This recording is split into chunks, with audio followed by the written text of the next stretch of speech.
Welcome to BRK healthy life style with Lakshmi. So ప్రెగ్నెన్సీలో హార్ట్కి సంబంధించి ఎలాంటి కాంప్లికేషన్స్ వస్తాయి, ఎలాంటి హార్ట్ ఇష్యూస్ ఉన్న వాళ్ళు ప్రెగ్నెన్సీని ప్లాన్ చేసుకోకూడదు, సో తీసుకోవాల్సిన జాగ్రత్తలు ఏంటి, పూర్తి వివరాలు తెలుసుకుందాం. మనతో పాటు ఉన్నారు ప్రముఖ ఇంటర్వెన్షనల్ కార్డియాలజిస్ట్ డాక్టర్ ప్రణీత్ గారు.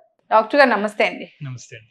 డాక్టర్ గారు, ఇప్పుడు డయాబెటీస్ కూడా దీనికి తోడుగా వస్తూ ఉంటుంది డాక్టర్ గారు. అవునండి, ఈ ప్రెగ్నెన్సీలో కూడా డయాబెటీస్ వచ్చే అవకాశం ఉంది. దీన్ని జెస్టేషన్ డయాబెటీస్ అంటాము. అలా అయితే ఇది వరకు డయాబెటీస్ లేదు, బట్ ప్రెగ్నెన్సీ వల్ల డయాబెటీస్ అనేది వచ్చింది. వీళ్ళలో షుగర్ లెవెల్స్ అవన్నీ పెరిగాయి.